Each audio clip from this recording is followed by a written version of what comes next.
परळी विधानसभा मतदारसंघात आपण कधीही जातीपातीचं राजकारण केलं नाही.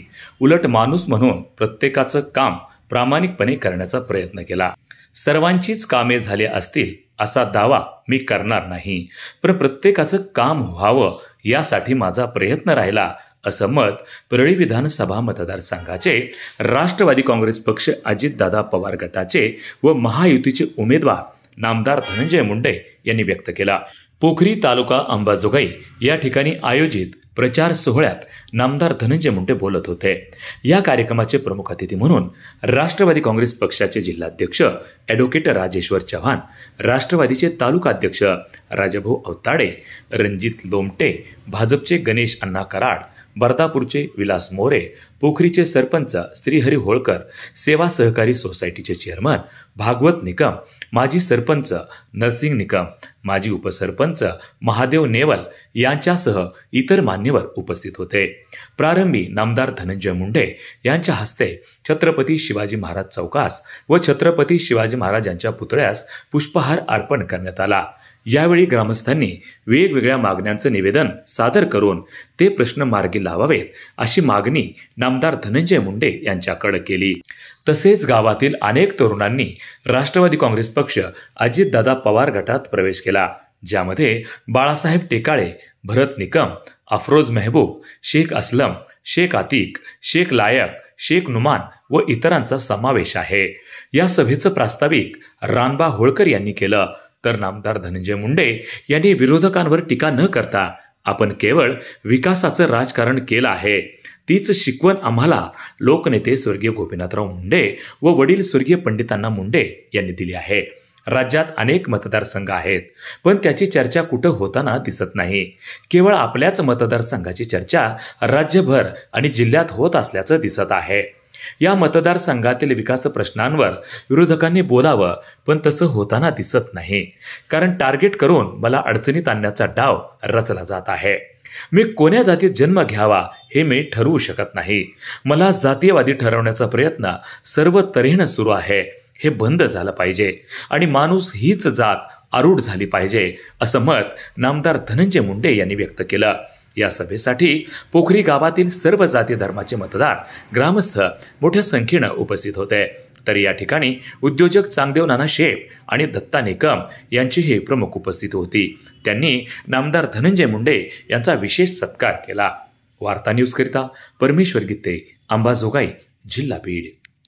कुणी म्हणायचं की ह्याने हे केलं म्हणून ह्याला पाडा, कुणी कारण नसताना म्हणायचं की मला पाडा. माझी ताकद जे काय, माझं अस्तित्व जे काय आहे, तिथं समोर बसलेली मायबाप जनता आहे. मला कोण संपायचा प्रयत्न करत असेल तर माझं काहीच नाही आहे, हे सगळं तुमचं आहे. हा डाव मला संपवायचा नाही. तुम्ही जे विश्वास माझ्यावर दाखवलाय आणि ज्या विश्वासाच्या आधारावर मी आज इथं पोहोचलोय, हीच माझी खऱ्या अर्थानं ताकद आहे. आणि कदाचित तीच ताकद महाराष्ट्राच्या राजकारणात आज एवढ्या मोठ्या गोष्टीवर गेली आहे, त्याच्यामुळं कदाचित मी महाराष्ट्राच्या राजकारणात नसावं सुद्धा परिस्थिती असू शकते. पण आपल्याला सुद्धा अभिमान वाटला पाहिजे. अरे 5 वर्ष तुम्ही संधी दिली, त्याच्या अगोदर विरोधी पक्षनेता म्हणून काम केलं. आपण जिथं जाल, आपला मतदारसंघ सोडून, जिल्हा सोडून, कुठला मतदारसंघ म्हणलाय, माझं नाव आलं तर तुमची छाती 2 इंचानं मोठी होती, मान वर जाती का नाही? अरे विरोधक असतील, मला मतदान केलं नसेल, पण हे करून दाखवलं का नाही? या मतदारसंघाची, या मातीतल्या माणसाची इज्जत या मतदारसंघात नाही, या जिल्ह्यात नाही, पण महाराष्ट्रात सुद्धा करून दाखवली ह्या तुमच्या पोरानं. हे तर खरंय. ह्या गोष्टीकडे आपण बघणार आहेत का? म्हणून माझी हात जोडून आपल्याला कळकळीची विनंती आहे. जात पात धर्म सोडून आपण या ठिकाणी मतदान करताना 20 तारखेला विचार करा. नाही तर असं चालत राहिलं. पूर्वी म्हणायचे इतिहासात, जसा राजा तशी प्रजा. आता जर प्रजा म्हणजे लोकशाहीत, प्रजा म्हणजे मायबाप जनता जी मतदान करणारी आणि ते आपला लोकप्रतिनिधी निवडते म्हणजे लोकशाहीत लोकप्रतिनिधी राजा झाला. पुढे म्हणावं लागल जशी प्रजा तसा राजा. या गोष्टीचा विचार.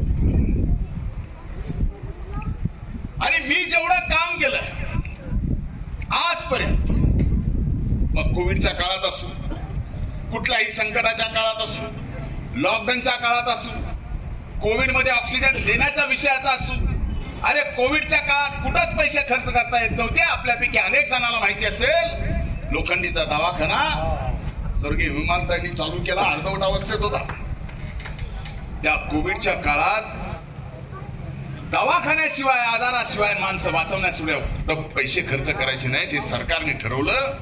अर्धवट हॉस्पिटल पूर्ण केलं. 100 बेडचं हॉस्पिटल या मराठवाड्यात दुसरं कुठलं नव्हतं. ते आपल्या अंबाजोगाईत लोखंडीला होतं. त्याच्यात 850 बेड हे ऑक्सिजनचे होते. त्या लॉकडाऊनच्या काळात ती काय परिस्थिती होती. आणि आपला सख्खा भाऊ मुंबईला आहे, त्याला तिथं कोविड मध्ये लॉकडाऊन मध्ये राहता येत नाही, म्हणून तर कसं तरी गावाकडे यायचा प्रयत्न करतोय.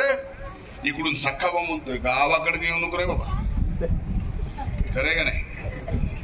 गावागावाच्या वेशीवर कोणी रचल्या होत्या का नाही. जर कोणी येण्याचा प्रयत्न केला तर त्याला चांगलं झडकून सोडायचे का नाही. ही परिस्थिती. भाऊ भावाचा राहिला नव्हता.